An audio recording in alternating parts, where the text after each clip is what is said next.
Huwag niyo ko ikulong! Hindi ako scammer! Itigil niyo na yan! Hindi si nanay ang scammer. Pero nasa bahay na to, ang totoong scammer.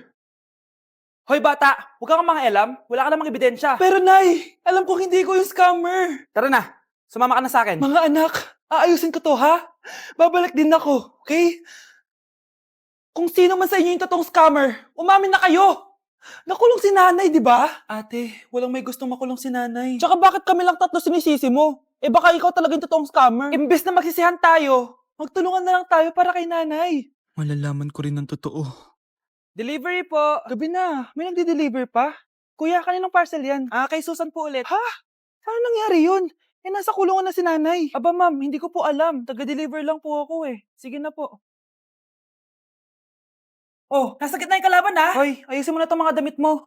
Ilagay mo muna din sa kama. Oh, ayun na! Paano naman ito naman ng parcel na to? Nakakainis, talo na naman. Ano ba? Ba't nandito to? Ito ba yung galing sa scam? Sabi ko na nga ba? Ikaw yung scammer! Ate, hindi ako yung scammer. May parcel na dumating at nakapangalan kay nanay. Di ba pang computer to? Eh, ikaw lang naman mahilig mag-computer dito eh. Ano na namang scam ang ginawa mo? Pasalamat ka, minor de edad ka pa. Bawal ka pa makulong. Pasensya na sa ginawa ng anak ko. Pagsasabihan ko to. Basta wag na uulitin ha? Ako na magbibigay sa mga may-ari neto. Sige na. Ang galing mo talaga. O eto, sino to cellphone? Akin tong pera. Mas kailangan ko to. Galingan mo pang mang-scam para mas marami tayong makuha. O bahala sa'yo. Makakaasa ka. Gagalingan ko pa. Hi, Bes! Oh, Bes, kamusta ka naman? Okay lang. Bes, may charger ka ba neto? Lobat na kasi ako eh. Ay, sorry Bes, wala ko ng charger niyan. Iba na kasi charger neto eh. Tara Bes, picture tayo pang My Day. Ay, dito na lang Bes, malinaw camera neto. Syempre bago. Oo na Bes, ikaw na naka-iPhone 16. Gusto mo din ba ng iPhone 16 Bes? Pwes, sumali ka na sa 33 Multi-Millionaires Dance Challenge para may chance ka na manalo ng iPhone 16. Everyone can join Color Game.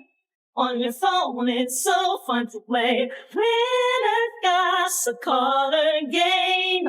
On the go, there's always a game. One click away, got a lot. It's a lucky day. It's a lucky day. Winner got a color game. Wishes come true if you play. Madali lang pala, Bes. Sige, sasali na ako. Like sugar on my tongue, tongue, tongue. Your body's so sweet. Ayan! Kaya pala ang laki ng bill ng kuryente natin. Nakabukas pala na matagal yan. Anay, uso kasi to yung sugar on my tongue. Sugar on my...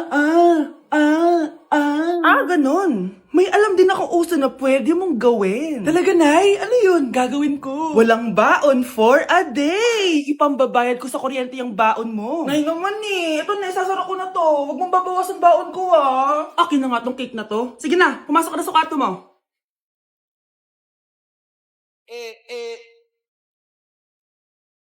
Like sugar on my tongue, tongue, tongue. Okay, class. So, magkakaroon tayo ngayon ng Show Your Talent. Show your talent? Wala akong talent. Op, tama na. Okay, Gabi, mauna ka na. Hi classmates. Kakanta po ako.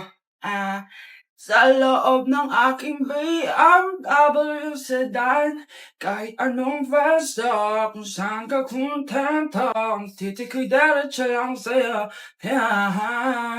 Thank you guys. Thank you, ma'am. Galing! BMW! Ang next natin ay si Bella at magaling daw to mag-rap, guys! Hey, Young Money!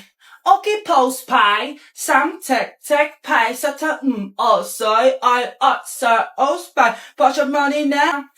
Okay, thank you guys. Magaling! Kahit wala ako naintindihan. Okay, so ang next natin ay si Justin. Hello guys. Sasayaw po ako ng helicopter. 1, 2, 3. Helicopter, helicopter. Para ko Yun guys, thank you. Grabe, halos magagaling lahat. Pero ito na yung last. Michael? When I will grow up, I will be a army and save Pakistan and destroy India. Strong army, wow, great! Gusto ko lang maging malinaw sa inyo na dito sa klase ko, ako ang nasusunod. Naintindihan? Ma'am, ito po yung assignment ko. Anong klaseng assignment to? Parang ginawa lang ng bata. Mababa lang grades mo dito, ah. Pinaghirapan ko yung assignment na yun. Sino ang pambansang bayani natin? Ma'am, Scarlett. Ang pambansang bayani natin ay si... Oops! Napakabagal mo sumagot. Ang pambansang bayani natin. Straight to the point ang kailangan ko sagot. Ayusin yung sumagot, ha? Hindi na kayo elementary. Opo, ma'am. Pinayagan ba kita kumain sa loob ng klase ko? Ma'am. Akin na yan. Kung ayaw niyong binabastos kayo, wag niyo akong bastusin. Oo, be. Kain tayo sa labas mamaya, ha? Hala, galit na si ma'am. Umalis lang ako saglit, ganyan na kayo. First meeting pa lang natin, pinapakita nyo ng mga ugali nyo. Buti pa yung kabilang section, tahimik lang. Kayo na ata ang worst section na napuntahan ko. Kung kami ang worst section, ikaw ang worst teacher. Sorry po, ma'am. At dahil dyan, bibigyan ko kayo ng maraming assignment. Ma'am? Oh, Scarlett, kamusta ka? Sana ikaw na lang ulit teacher namin. Ang sungit ng bago naming teacher eh. Hayaan mo. Next quarter, ako na ulit ang magiging teacher nyo. Talaga, ma'am? Thank you, Lord! Hi guys! So may mga nagre-request sa inyo na ipakita daw namin yung mga childhood pictures namin. So, okay. Mauna na ako ha. Ang unang childhood picture ko ay... Hala! Guys! Tingnan nyo. Tingnan mo yung naka-brace pa ako dyan, no? Hala, parang may tartar. Ano sasabi mo? Okay. Mahal ko yan. Ikaw na. Saan yung sa'yo? Gusto ko Sa makita. akin. This is like a baby photo. Tingin. Di ba? Oh, cute! Ito naman yung next, guys. So, tigta-tatlo kami childhood picture. So, ito yung next sa akin, guys. Ay, wait lang. Ayun. So, ayan, guys. Ha? Sino yun? Ano yun? Ako! Ayan, no! Ba't may picture ka ng ex mo dyan? Picture ng ex-gako to. Sino yan? Ha? Sino yun? Anong sino yun? Sino yun? Sino yan? Sino yan? Sino yan? Sino? Sino yan? Kaibigan Sino yan? ko. Ex mo yan. Anong ex? Ex mo yan! Ewan ko, baka na-save ko lang kanina. Hindi, naghahanap kasi ako kanina ng... Wow! Wow! Ganon? It's not what you think it is, okay? Okay, next na, okay? Bash! No! OA mo, ang OA mo. OA mo, dito ka. Bash, patingin na nasa sa'yo. No. Ano, no? Bash, hindi ano ba? Parang... Guys, di niyo alam na pinaprank ko siya. Nag-walk out siya, guys. Hello, nasasayuin ko muna siya. Vange! Kuya, try mo po yung sikat na mango na ice cream. Mango na ice cream? Mango is my favorite flavor, so let's try it. Wow, parang ang sarap niya. Tara, bili tayo. So, papunta na ako sa convenience store para hanapin yung famous na mango na yan. Sabi nila meron daw dito sa Vietnam. Kaya pumunta ako dito sa Circle K. Guys, meron dito oh.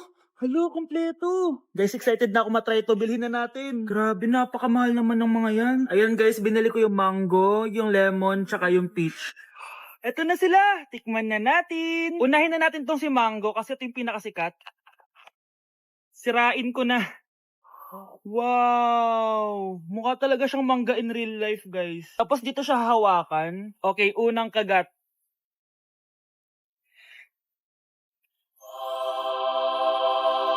Ang sarap niya. Lasa talaga siyang mangga, promise, na may konting gatas. Medyo maasim din siya na onte. 10 out of 10 to sa akin, guys. Okay, next naman itong peach. Mukha siyang puwet ng bata, oh. Okay, kagatin na natin. Ang nostalgic ng lasa niya. Nangingilo ako, guys. Sobrang lamig. Pero ang sarap niya. Hindi siya sobrang asim, di rin siya sobrang tamis. Like, sobrang sakto lang talaga. For me, 9.5 out of 10 to. Okay, last, etong lemon. Wow, mukha talaga siyang lemon, no? Okay, unang kagat. Ba't parang wala siyang lasa? Tapos, hindi rin siya lasang lemon. Parang ice cream na lasang wala. Wala akong nalalasahan. Alam ba may sakit na ako? 2 out of 10 lang to sa akin kasi hindi niya ako na-satisfy. For me, masarap naman sila kaya itry nyo guys. At kung may gusto pa kayo ipatry sa akin, itatry natin yan. So comment lang kayo guys. Bye!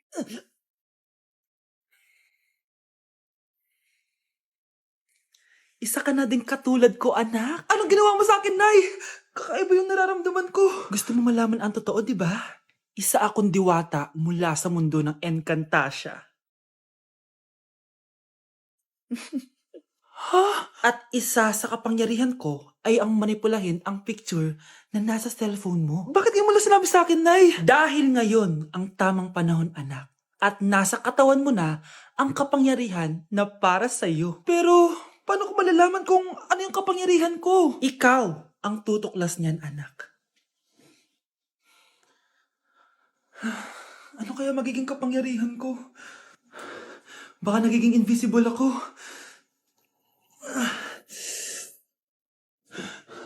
Hindi ako nawala. Baka kaya ko magpalutang ng gamit.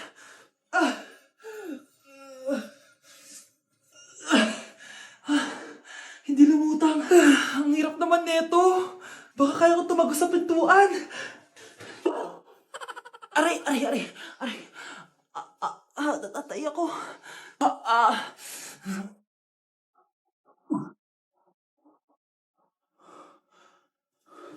Ano yun?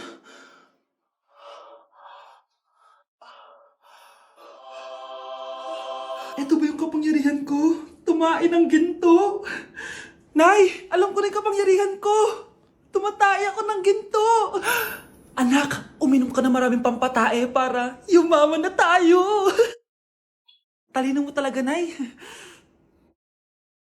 Trigger warning, kung takot kayo sa tahi, huwag niyong papanoorin to. So may nag-comment, bago ko sagutin yan, gusto ko lang sabihin na Happy New Year everyone! Tapos na yung 2024. So, answering the question, ano po yung nasa labi niyo? Tinahi po yung labi ko. Ang ginawa pong surgery sa akin is lip reduction surgery. So, pang 5 araw na to guys, and as you can see, hindi ko na ilalapit kasi baka matakot talaga kayo. Bakit ako nagpa-lip reduction surgery? First of all, siguro lahat naman tayo may insecurity. And kung di nyo napapansin, malaki talaga naturally yung labi ko. Mas malaki yung sa taas compare sa baba. So, hindi siya proportion. Actually, dapat hindi ko na siya itutuloy. Pero may isang bagay kung bakit ko siya tinuloy. And yung number 2 reason ko is palagi ko siyang nakakagat whenever na kumakain ako. So, dahil nga malaki labi ko, marami laman sa loob.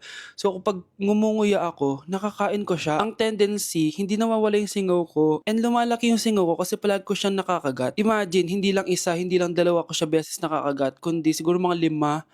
Ganun kalala. So, dugong-dugo talaga. Kaya tinuloy ko na rin siya para finally mabawasan na yung laman niya sa loob at sana hindi ko na siya makagat in the future. Pero syempre, para mas maging confident na rin ako sa mga pictures. Kung nagtataka kayo kung bakit after Pasko or December 26 ako nagpa-surgery, is yun yung earliest na appointment na pwede yung doctor ko. And yun na yung ginrab ko since kailangan kong gumaling before ako bumalik sa school. Kasi di naman ako pwedeng bumalik sa school na ng ganito yung sitwasyon ng bibig ko. Paano ako magre-report, diba? Ito na ata yung sinasabi nilang New Year, New Me.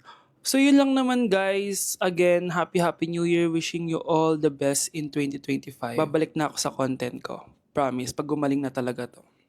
Bye-bye.